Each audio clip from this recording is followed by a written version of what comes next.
మన Chennai shopping mall లో Christmas Carnival ఈ రోజే క్రిస్మస్ షాపింగ్ చేయండి తెలంగాణ మరియు ఆంధ్రప్రదేశ్.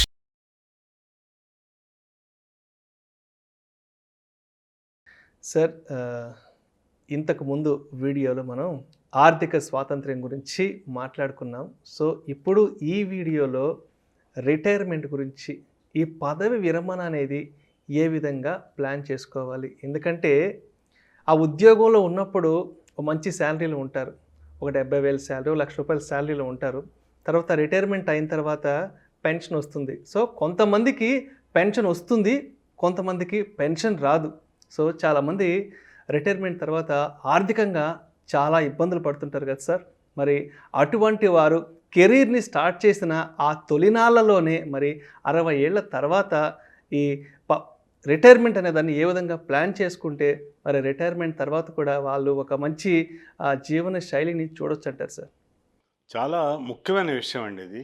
నేను ప్రధానంగా చెప్పదలుచుకుంది ఏంటంటే, ఇదివరకటి రోజుల్లో లాగా ఒక వ్యక్తి ఇప్పుడు 60 సంవత్సరాల తర్వాత మాత్రమే రిటైర్ అవ్వాలనేటువంటి ఆలోచనలో లేరండి ఇప్పుడు. ప్రభుత్వంలో ఉండి అక్కడ 60 సంవత్సరాలు రిటైర్మెంట్ ఏజ్ ఉండి పెన్షన్ వచ్చేవాళ్ళు 60 ఏళ్ల వరకు పనిచేయచ్చు. కానీ ప్రైవేట్ సెక్టార్లో పనిచేసేటువంటి చాలామంది 50 సంవత్సరాల కల్లా రిటైర్ అయిపోవాలని, ఆ తర్వాత వాళ్ళు స్వతంత్రంగా జీవించాలని కోరుకుంటున్నారు. అంచేత ఎక్కువ భాగం మొత్తం భారతదేశ జనాభాలో ఎక్కువ మంది నాన్ గవర్నమెంట్ ఎంప్లాయీసేను, తర్వాత ప్రభుత్వంలో ఉద్యోగం పొందని వాళ్లే. కాబట్టి ముఖ్యంగా వాళ్ళని దృష్టిలో ఉంచుకుని నేను ఈ మాట చెప్పబోతున్నానండి.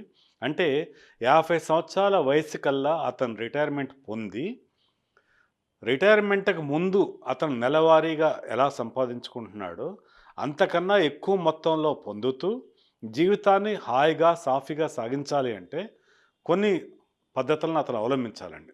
మొదటి నుంచి కూడా ఎందుకు ఈ పద్ధతులను అవలంబించాలంటే, మనం అందరం కూడా ద్రవ్యోల్బణాన్ని ఒకదాని దృష్టిలో ఉంచుకోవాలండి. ₹1 విలువ ఈ రోజున్న విలువ 30 సంవత్సరాల తర్వాత చాలా హీనంగా పడిపోతూ ఉంటుంది. దాన్ని దృష్టిలో ఉంచుకొని ఆ ద్రవ్యోల్బణాన్ని కూడా తట్టుకునే విధంగా మనకి ఇవాళ నుంచి చేసేటువంటి సేవింగ్స్ 30 సంవత్సరాల తర్వాత నెలవారీగా ఆదాయం రావటానికి ఏం చేయాలనే విషయాలు మనం పరిశీలిద్దాం. ముందుగా ఒక వ్యక్తి తాను ఉద్యోగంలోకి పొందినటువంటి మరుక్షణమే చేయాల్సినటువంటి కొన్ని పనులు ఏంటంటే, మొట్టమొదటి సిప్ విధానంలో ప్రతి వ్యక్తి కూడా ఒక టాప్ మార్కెట్ క్యాపిటలైజేషన్ అంటే ఒక 50 షేర్లను ఎంచుకొని ప్రతి నెల కూడా ఒక్క షేర్లో మాత్రమే పెట్టుబడి పెడుతూ వెళ్తే, అంటే ఒక 50 నెలల కాలంలో 50 షేర్లో పెట్టుబడి పెట్టగలుగుతున్నాడు. హయ్యెస్ట్ మార్కెట్ క్యాపిటలైజేషన్ ఉన్నటువంటి షేర్లు ఆ నెలలో కంపారిటివ్గా కొంచెం తక్కువ వాల్యూకి లభిస్తున్నటువంటి వాల్యూ స్టాక్లో ఇన్వెస్ట్ చేస్తా పోతే ప్రతి నెల కొద్ది మొత్తాన్ని క్రమం తప్పకుండా 50 నెలలు అలా ఇన్వెస్ట్ చేశాడు. ఆ సైకిల్ తర్వాత 50 నెలలు కూడా రిపీట్ చేయటం, ఇలా తాను రిటైర్ అయ్యే వరకు కూడా సిప్ విధానంలో తప్పనిసరిగా ప్రతి నెల కూడా ఒక షేర్ని కొనమని నేను చెప్తానండి. అలాగే ప్రతి వ్యక్తి కూడా రిటైర్మెంట్ అయ్యే వరకు కూడా ప్రతి నెల కూడా 1 గ్రామ్ బంగారాన్ని క్రమం తప్పకుండా కొనాలండి. ఇప్పుడు 1 గ్రాము బంగారాన్ని 24 క్యారెట్ గోల్డ్ కాయిన్గా కనుక ప్రతి నెల కనుక కొంటే, రిటైర్ అయిన తర్వాత ప్రతి నెల కూడా ఆ 1 గ్రామును అలా డెలివరీ ఇచ్చేసి దాని నుంచి పొందేటువంటి క్యాష్ చాలా ఎక్కువగా ఉంటుందండి. ఉదాహరణకి మనం తీసుకుంటే 30 సంవత్సరాల క్రితము గ్రాము బంగారం అనేటువంటిది ఒక ₹200 ఎంత ఉందనుకోండి. అదే బంగారం ధర ఇవాళ ₹5,000 ఉంది. అంటే ఒక్కొక్క గ్రాము ఆ రోజున కొన్నటువంటి వ్యక్తి ఇవాళ దాన్ని రిడీమ్ చేసుకుంటే ప్రతి నెల కూడా ₹5,000 పొందగలుగుతున్నాడు. అంటే ఎన్ని రెట్లో మీరే ఆలోచించండి.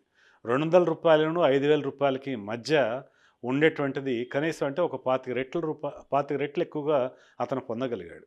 ఇలా క్రమం తప్పకుండా ప్రతి నెల కూడా 1 గ్రాము బంగారం, అంటే ప్రతి నెల ఒక స్టాకు, ప్రతి నెల 1 గ్రాము బంగారము, వీలైతే ప్రతి నెల కూడా ఒక 50 గ్రాములో 100 గ్రాములో సిల్వరు కొంటూ, వీటితో పాటుగా క్రమం తప్పకుండా ఒక బ్యాంక్ రికరింగ్ డిపాజిట్ ద్వారా ప్రతి నెల కొంత మొత్తాన్ని పొదుపు చేస్తూ వెళ్తే 10 సంవత్సరాల తర్వాత ఆ వచ్చినటువంటి మొత్తాన్ని మెచ్యూర్ అయినటువంటి రికరింగ్ డిపాజిట్ని ఎక్కడన్నా ఒక మంచి వాల్యూ గ్రోత్కి అవకాశం ఉన్నటువంటి ప్లేస్లో ఒక స్థలం కొనుక్కొని రిజిస్టర్ చేసుకుంటే, తాను రిటైర్ అయ్యే నాటికి తనకు లభించేవి ఏంటని మనం ఆలోచిస్తే 10 సంవత్సరాలకు ఒక స్థలం కాడికి 30 సంవత్సరాల్లో 3 స్థలాలను అతను పొందగలుగుతున్నాడు.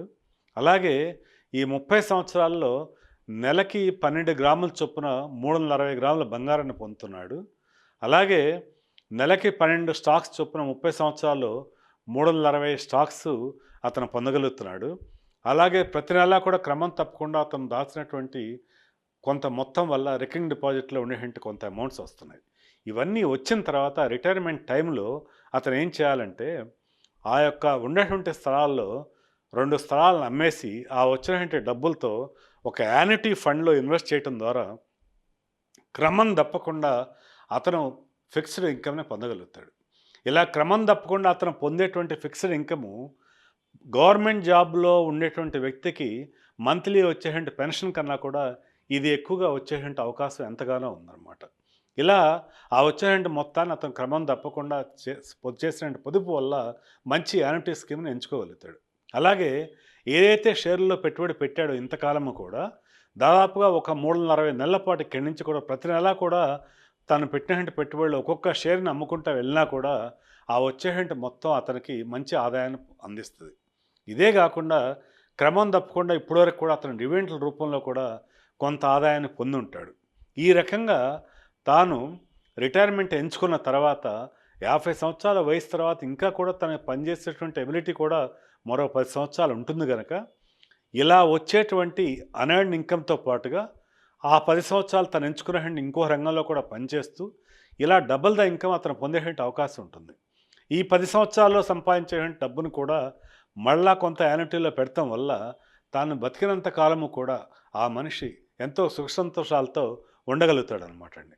అంటే ఒక వ్యక్తి తన జీవిత కాలంలో తాను సంపాదిస్తున్న రోజుల్లో ముందు చూపు ఉండటం వల్ల సంపాదిస్తున్న రోజుల్లో ఉండే డబ్బు కన్నా కూడా ఇన్ఫ్లేషన్ కూడా బీట్ చేస్తూ సంపాదన లేని రోజుల్లో వచ్చే డబ్బు మరింత ఎక్కువ అవటం వల్ల అతని లైఫ్ స్టైల్ కూడా మరింత సుఖప్రదంగా ఉండేటువంటి అవకాశం ఉంది.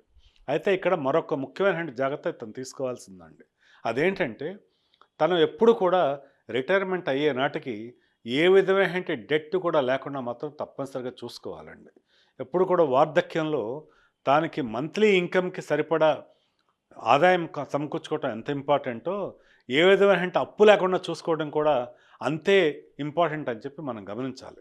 ఇలా ₹1 కూడా అప్పు లేకుండా ఉండటము, ప్రతి నెల క్రమం తప్పకుండా అతనికి ఇలా యాన్యుటీ ద్వారా కొంత ఆదాయం లభించటము, అలాగే స్వర్ణంలో ఏదైతే తాను ఇంతకాలం కూడా దాచిపెట్టుకున్నాడో దాని ద్వారా ప్రతి నెల కూడా కొంత మొత్తాన్ని పొందేటువంటి అవకాశం రావటము, అలాగే తాను ఇన్వెస్ట్ చేసిన రియల్ ఎస్టేట్ని అమ్మటం ద్వారా వచ్చిన డబ్బుతో కొంత యాన్యుటీని పొందటం ద్వారా కొంత మంత్లీ ఇన్కమ్ ఏర్పాటు చేసుకునే అవకాశం రావటం, వీటన్నిటి ద్వారా సమిష్టిగా మనం ఆలోచిస్తే తాను పనిచేస్తున్న రోజుల్లో కన్నా కూడా 3 రెట్లు ఎక్కువ ఆదాయాన్ని రిటైర్మెంట్ టైంలో పొంది తన చుట్టూ ఉన్నటువంటి వ్యక్తులను కూడా ఎంతో సంతోషంగా తాను ఉంచగలుగుతాడు అనమాట.